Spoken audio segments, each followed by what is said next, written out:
it's awesome because, for example, I grew up with my mom, who was such a huge person in my life, and my tias were like my second moms too. And I had the opportunity to spend a lot of time in Dominican Republic, so I was able to experience el calor and the fact that everything about that country has music to it, and how the most simplest things like cleaning the house was it just brought joy, and there was music always, and how everything was so happy, and how I wore the same T-shirt once for an entire summer and no one cared.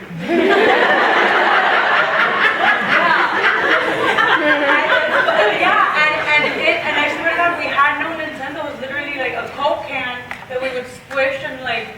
And I had that experience, and then I also would come home and have the American experience. But living both experiences is how I identify myself. If someone asks me, although I am American, but I'm like, yo soy Dominicana, because it's such a part of us, and I think everyone here can relate. It's something we carry, and now that my daughter is second generation Latina Americana, it's important to instill that, and knowing where we come from, and finding the beauty in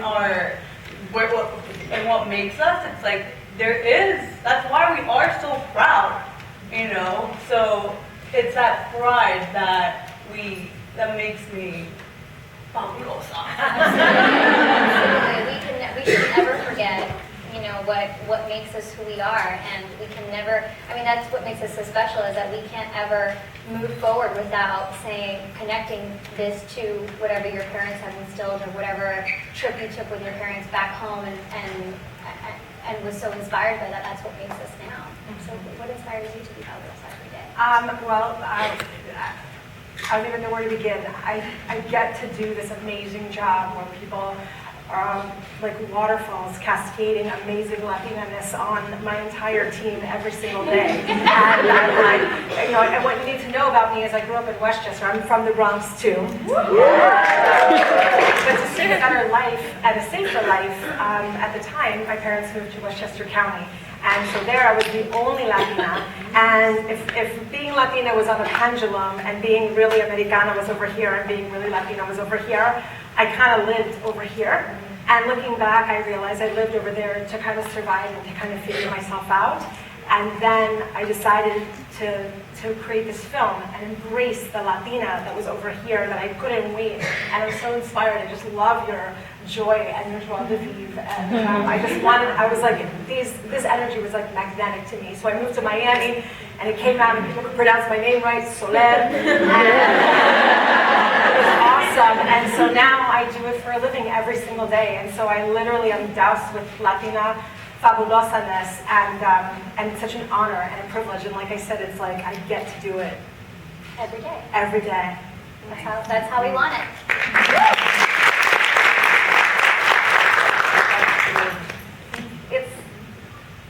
I don't know, for me what inspires me to be living fabulosa and a Latina every day is I look at all of you guys, and we're all Latinas, but we're all different. We share a lot of things in common, but we're all such different women, and for some reason I feel like society and the media has tried to stereotype us and be a certain kind of Latina, this sexy girl, this, you know, hourglass figure girl that is not, it's a beautiful thing, but it's not everyone, and it's just kind of like pigeonholes who we are. So to me, like, what inspires me every day is to have my own personal style, and to be this girl that doesn't just always have to be sexy all the time, and doesn't always have to be submissive all the time. And I write songs where I'm angry, or I can say whatever I want, and I'm lucky enough that the industry, I'm singing Spanish, so I'm in the Latin industry, that they're accepting it. But sometimes you encounter these people that just like, they won't bend, you know? They can't understand it, you know? So for me, Living Fabulosa is kind of breaking those rules and showing the world that Latinas are so much more than just a hot bod, and you know, we're such a spectrum of things, and to me, that's what inspires me.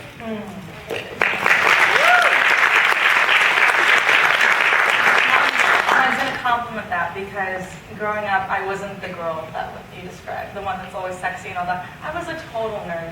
I was just like,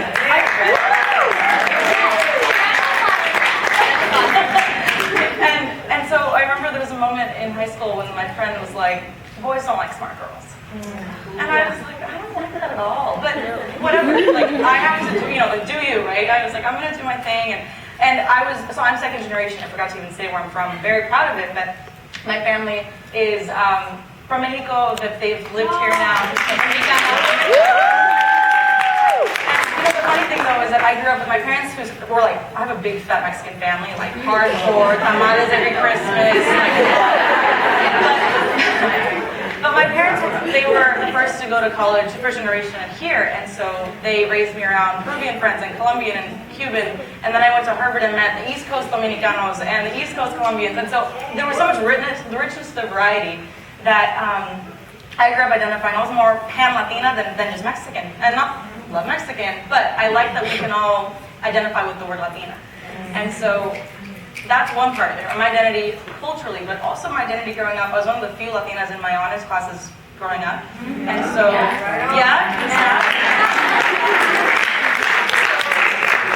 I have like my cousins who think I'm like too good because I'm smart. And then I have like 12 friends who were like, go do your homework. And then the nerds were like, you're brown. And so you just don't feel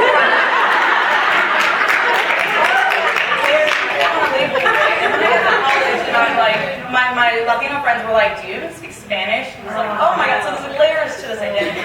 And then I grew up and got a job. And now I'm one of the few Latinas in the room. So one of the few women in the Latina. And so one of my good friends, Diana's here in the crowd. Give her a shout out. Diana went to Brown, she's amazing. And there'd be mornings when I tell her, okay, I have this big meeting. I need them to really grasp what I'm pitching. Like, I need to get them on board with my plan, my strategy. Do I look too Latina? Is my hair too big? Are my hoops, should I get smaller earrings? Like, how do I make this work? And then there was a moment when I realized I have to embrace what makes me different. I have to embrace being fabulosa.